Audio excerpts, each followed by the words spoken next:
Hello everyone, and welcome to today's SANS webcast. New SANS DFIR Cheat Sheet, a guide to Eric Zimmerman's command line tools. My name is Carol Auth of the SANS Institute, and I will be moderating today's webcast. Today's featured speaker is Eric Zimmerman, SANS instructor and former FBI agent. If during the webcast you have any questions for Eric, please enter them into the questions window located on the GoToWebinar interface. We will be answering them during the Q&A session at the end of the presentation. Please note that this webcast is being recorded, and a copy of the slides and recording of this webcast will be available for viewing later today and can be found on the SANS registration page. And with that, I'd like to hand the webcast over to Eric. Hello everybody, thanks for attending. So today we're going to be talking about all my command line tools and a little bit extra. So this is basically what we're going to be covering today.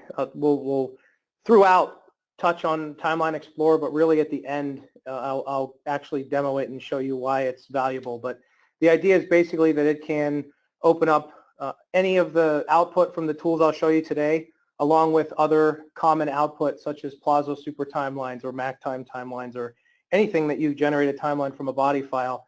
Additionally, it can also open up and dynamically parse any Excel file or any CSV file. So it's basically a means to view any of those kinds of documents using Timeline Explorer, and with the additional functionality such as grouping and nice filtering and everything else, it will increase your capabilities over Excel, I think, unless you're doing some of the things that Excel was really built for, more so than just viewing CSV and drilling down into data like that. So we'll touch on that more toward the end when we get into the demo section. I'll load in some output and we'll kind of bounce through some things and then discuss some of the different functions and features built into that. So the rest of it will basically break down into three categories, which you can see there is evidence of execution tools, document creation and opening, and then other. So that'll be the order that we go in. So as far as how we're going to do this beginning part, I'll talk about what the program is, the basic options, what it would look like to run it, what the output would look like, and then as we work our way through there toward the end, then I'll actually jump back out into PowerShell and we'll run some of these tools and look at the output and continue to unpack some of the features. So one thing I want to make everybody aware of is that these programs don't just come to you as built standalone programs, excuse me. They're not just standalone programs. The underlying parsers are all separate. So if you don't want to use my command line tool, or if you don't want to use a GUI that I've written, you don't have to. You can go to my GitHub page and get the source code for any of the DLLs. And so if you had a means you wanted to integrate app compat cache or link parsing or registry or anything else that I've built, the underlying components are there. You can get them, build them, and then pull them into PowerShell, other .NET programs, anything that understands how to use .NET code.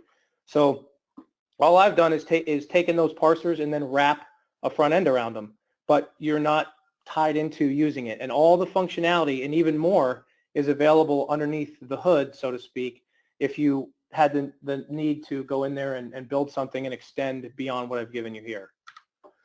So Timeline Explorer will allow you to look at the several different things. It primarily will be used for CSV and Excel files. So most tools will output CSV, and then typically the next step you would do is open up Excel or some other Excel-like tool, import the comma-separated value file or tab-separated or whatever you have, and then freeze the column headers, turn on sorting, and all those things. You have to do that over and over and over and over, and then basically you save it out as an Excel file, and then you don't have to do it but once. So what I did for basically during the course of one of my Forensics 508 runs, people either didn't have Excel or it didn't work as well or it was slow to do filtering, so I wrote this. And then over time, as I've taught 508 again and just people giving me feedback, I've continued to add formats that it will automatically understand. So there's really two modes. There's output that I've taken, and you can see some examples there, and then written specific support for those output. So that might be interesting in that if some outputs will have a date in one column and a time in another column, well, that can become a little bit tedious to try and do filtering and things again. So If I natively support it, I can read those two fields and combine them.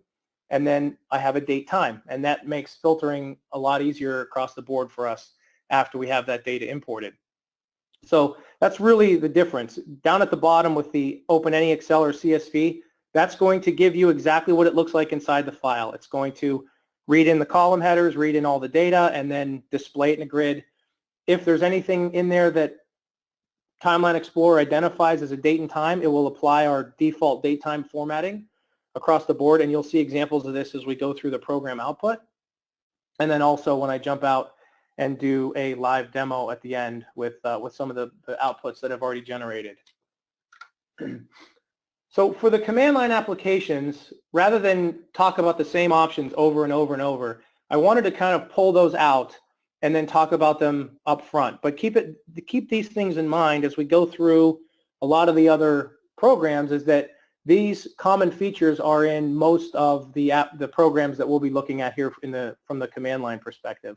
So multiple export options, and so it's pretty straightforward. HTML, CSV, XML, or JSON switches. Whatever one you put, followed by a directory. In that directory, you'll get that type of output, which can be helpful for either a report. Maybe the HTML can be used for a report to pass off to somebody else. CSV, and then to pull into something like Timeline Explorer, Excel. XML or JSON can be used to pass that data off into another system. JSON is especially nice because it's relatively easy to ingest into other systems, and then do linking and some other things based on the data that's in some of these artifacts. So there's also options if you wanted to just dump out the JSON and actually be able to read it. It'll put things on different lines and convert the dates to actual strings instead of just numbers, and some things to make it a little bit easier to consume. If you're going to be doing a lot of processing and exporting out of data, I recommend that you use the Q option, which stands for quiet. And the idea there is if you're just going to be ripping through a bunch of artifacts and generating something that you're going to look at later, there's no need for you just to watch a bunch of text go by the screen that you're not reading anyway, and that takes time. And so I'll show you examples of with and without and so on, but if you're going to just export a bunch of this stuff out, throw that queue on there, and it'll be done in a couple of seconds, as opposed to maybe 10 or 15, or who knows, depends on how many files you're processing. So that'll really help speed up what's going on, depending on what you're doing. So the other thing that it will allow you to do is I've picked a date time format that generally works well for everybody, and that Excel and by extension Timeline Explorer can import and then do really nice filtering. So it's kind of like a universal format that I've picked. And this has come from feedback from other people in the community. But if you don't like that, you can use the DT switch and put in any format that you want. And I'll show you an example of that here in a minute as well. And then finally, depending on your artifact, you may want to see the higher resolution timestamps. For example, in an NTFS or a file time based timestamp, typically you only see the seconds, but if you want to see down to that millionth of a second, there's a switch that will allow you to do that. So I'll show you that as well. So when you run the tools, if you don't know which ones are in there, like I said, most of these are in everything, but just run the tool by itself, no command line arguments at all, and it will dump out all of its options to the screen. And then there's also a bunch of examples and things at the bottom that will make the usage a little bit more clear depending on the tool. But they all look and feel pretty much the same as far as the input options. Is it a file or a directory, or where I want to write it to? Once you get the basics down of the 3 or 4 switches that you need, everything else will basically become much, much easier to use. So here's an example of with and without our --MP switch. So you can see there on the left side, we're just calling that all, with the all flag, we see our dates and times. On the right one, we throw the MP on there, and you get all the digits of precision after that. So that's really all it's doing. You could mimic that using the next option, the DT, which is this one. So again, same thing, with and without. The one there with, where I have it underlined, that's what you would pass in. So you would put the whole thing in quotes, of course. It strips them out when it displays it. But on the command line, you would just put whatever your format string is in quotes, and you'd be good to go. So all the MP switch does is override the default and put a bunch of that .FFFFF on there, which is your millisecond precision. But you could do whatever you want with these if you had some need to change it up and make it look a certain way. So our first group of tools we'll talk about are our evidence of execution tools. What artifacts that we can look at that will basically tell us what ran on the system. Now, we're not going to spend a ton of time talking about the nuances of each of these and how they work and all that, but basically we're just talking about the tools because of time constraints here. But I have some links and some things that we'll go into, for example, AM cache, and unpack that in an entire hour webcast, just like we're doing now. So there'll be additional resources throughout, so when you get the slide deck, you can go and you can watch those if something is interesting to you. We will dive into something technical and unpack a certain file format here when we get to the next section, because it's really critical to understand where the stuff's coming from. But we're not going to be able to, just from time constraints, to jump into all the details for everything. So the first one we'll look at is app compat cache. So it's pretty straightforward. Down there at the bottom, you can see you have an example. Here we're running it against an extracted system hive. It also allows you, if you don't specify a registry hive, you can dump the app compat cache from a running system. So that can be nice. You have to keep in mind that's going to be stuff as it sits in the registry and not necessarily what's in memory that hasn't been committed down. But it's an option if you wanted to just go out there and sweep this. You could go out and pull down all your app compat without ripping hives out from everywhere and then running it offline. So very simple to use. You -F is your path to the file, and then in this particular one, we're just exporting it to CSV, and in the dot just means the current working directory. So you don't have to tell it what operating systems, you don't have to tell it what control sets. One thing that's different from mine than other parsers is it will go through and look for all control sets that exist in the hive, and then it will export all of them out. And so your output will tell you which control set it came from, because there's plenty of times when both control sets match, control set 1 is equal to control set 2, but I've seen plenty of examples where there's hives where they're different. And so if the program that's doing the parsing is going into the hive and figuring out what the current control set is and only dumping that one, you may be missing an entire other set of artifacts that could help your case out. So you can see here down at the bottom, it's telling us, hey, I found 2.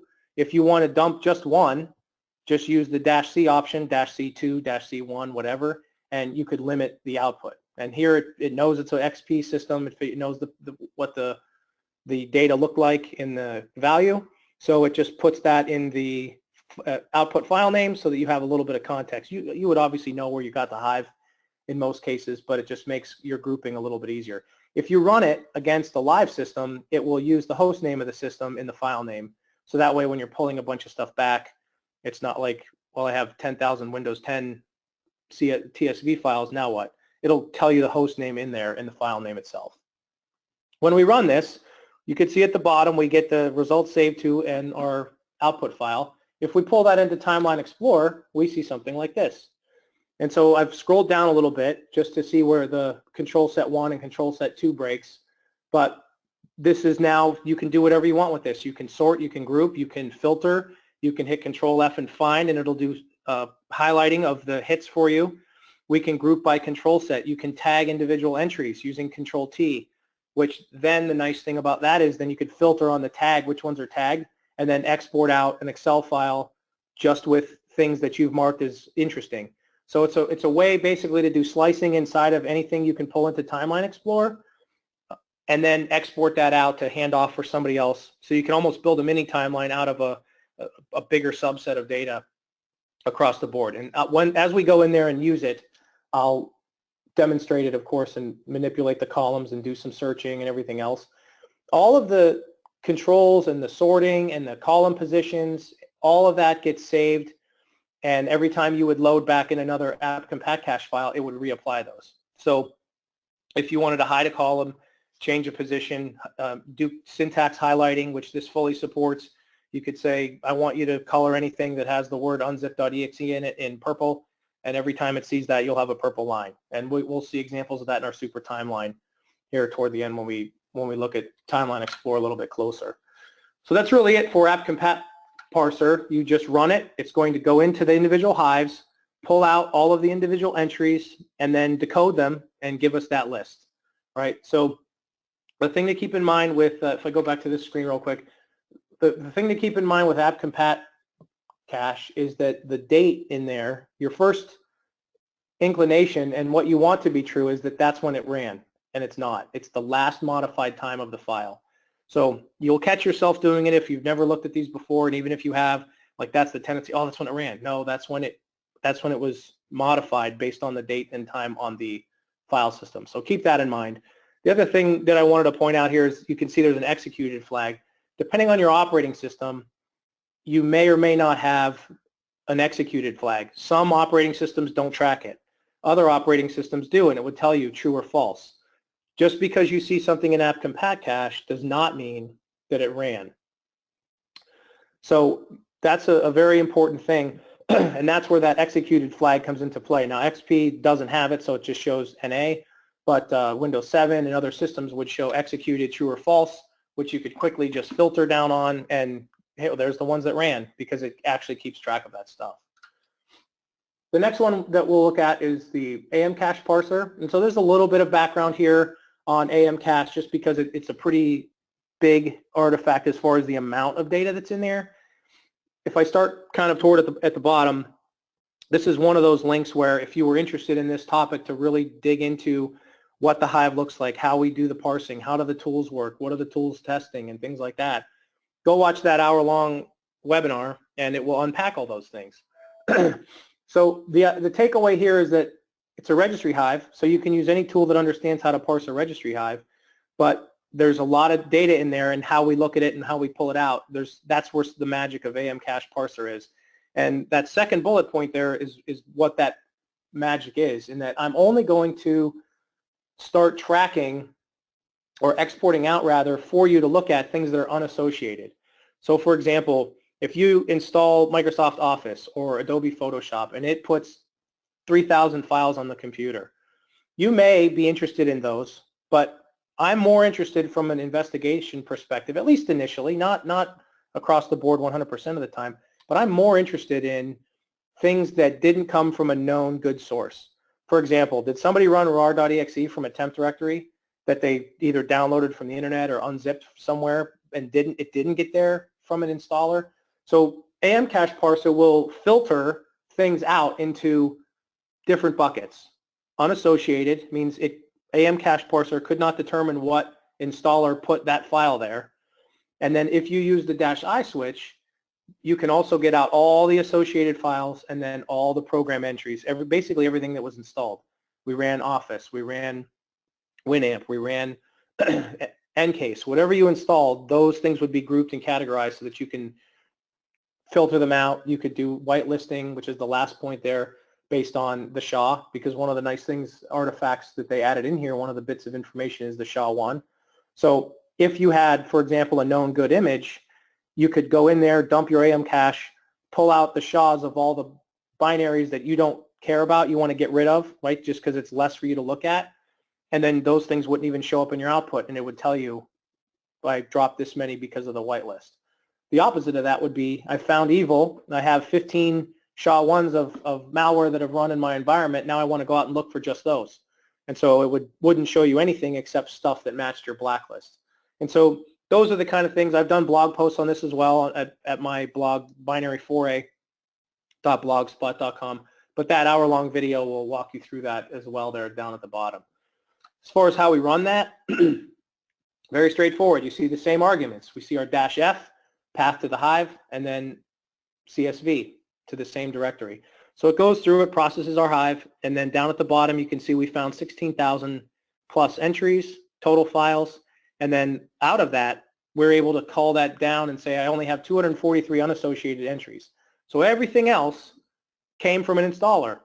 And so I would want to start looking at the unassociated ones, because those are the ones that'll be maybe Windows tools being run, the built-in Windows executables, or other files that got there, portable applications and things along those lines will make your life a lot easier. Other tools will dump the same information, slightly different presentation, but the other tools will basically dump everything out. So you'll have to go through 16,443 entries as opposed to trying to figure out the 243 that weren't associated.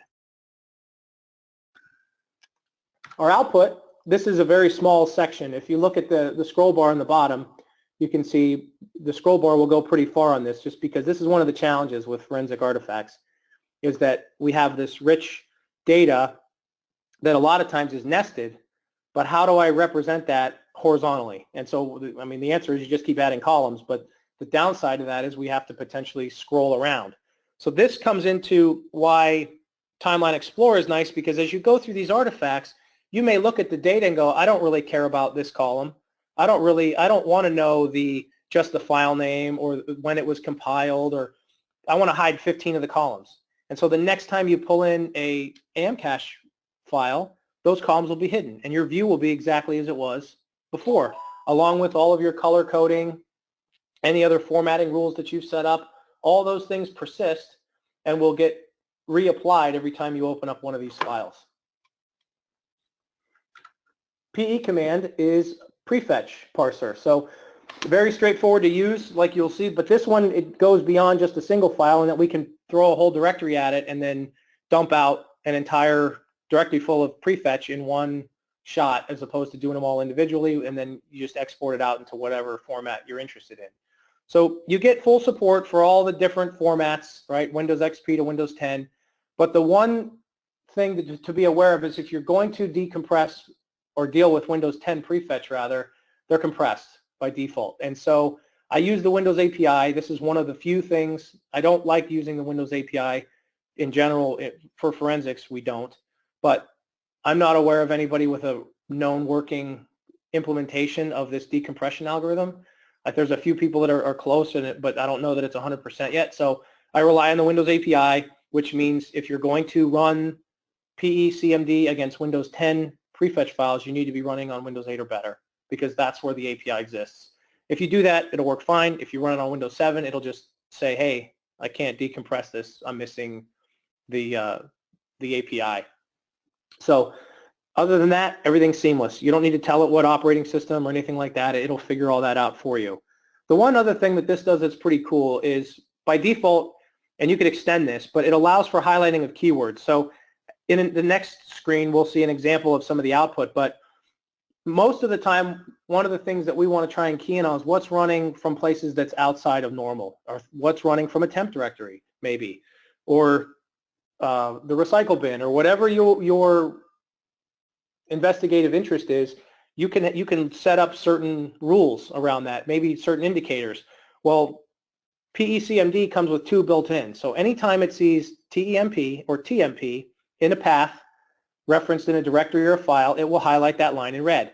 If you wanted to extend that, using my examples a minute ago, to like anything running from the recycle bin or referencing the recycle bin, you can use the -K switch and then add to that list, and it will highlight those entries in red for you.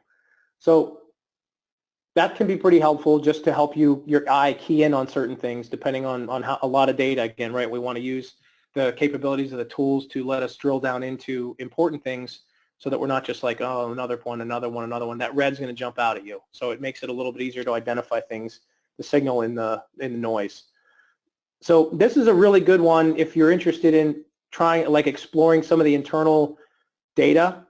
I don't display everything that's in a prefetch file, because there's just a lot of stuff that we're starting to figure out what it's used for.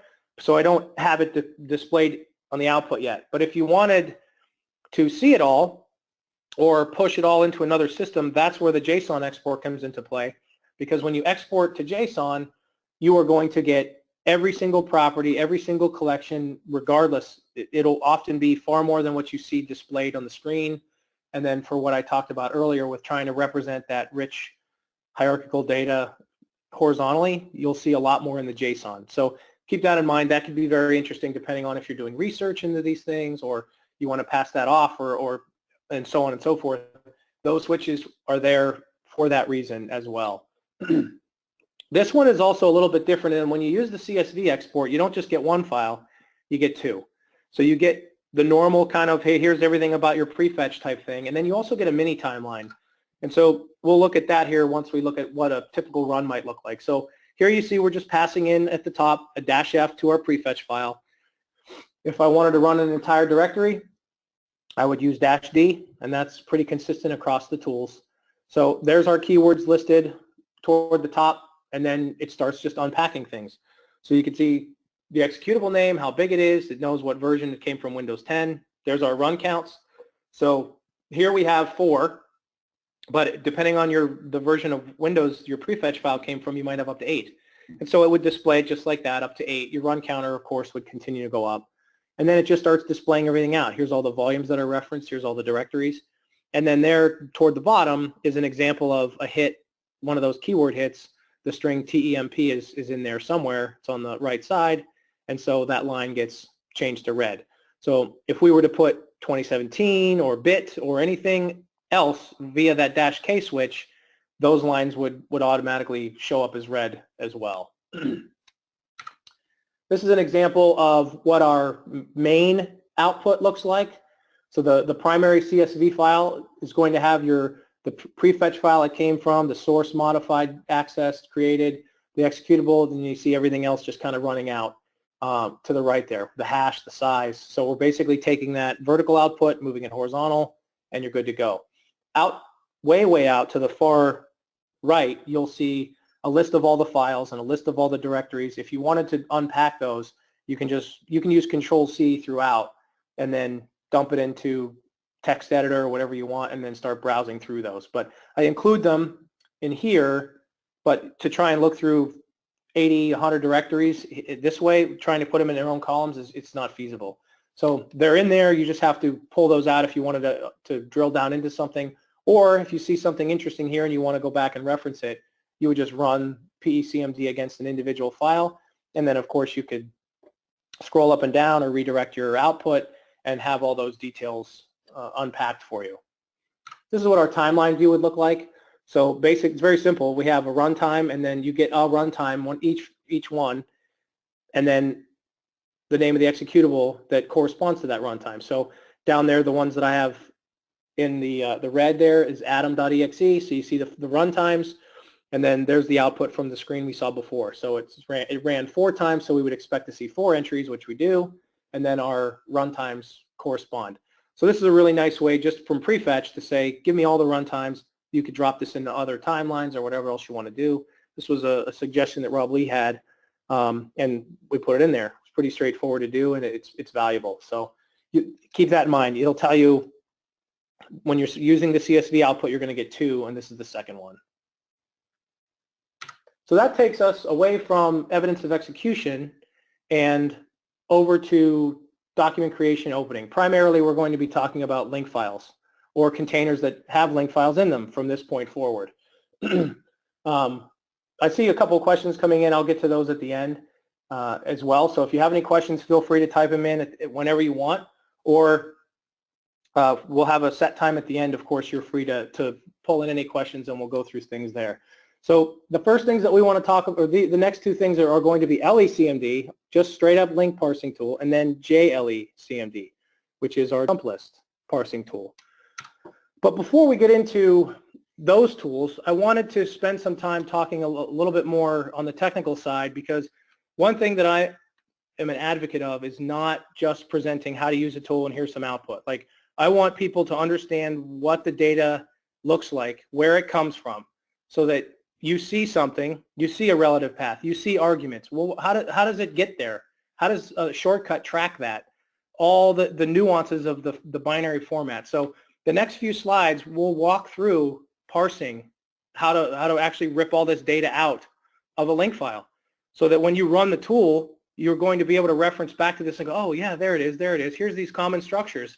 They're used here, here, here, and here, and I can see patterns not only in other link files, but in other forensic artifacts. You'll see the same types of structures used in a lot of different places, in the registry, in, for example, shell bags, other registry keys. The same things get used over and over. So by starting to understand the underlying data format, you are going to be better prepared to explain what you're looking at and then find those same kinds of patterns in other places. So with that in mind, a link file looks like this. It basically has 2 primary buckets of information. We have our header, and then depending on what's in our header, we've got a bunch of other data sections and then some extra stuff at the end. So some of the common data sections would be the target ID list, what is the name of the shortcut, the path, you could see those there. Is it Unicode or ANSI? And then any command line arguments, is there a hotkey? What's the icon? All of those things will be encoded in the binary payload of a link file. So this is what our patient looks like, just X-Ways Forensics. So I just brought up the properties, and that's what it looks like. So the things to look at here, you can see we've got our target, we've got a name, we've got a comment, we've got a run. It's in a normal window, no shortcut key, and it's an administrator. Okay, so on the right, that's what the link file looks like in WinHex. So that's what we're dealing with here, is just a big blob of hex.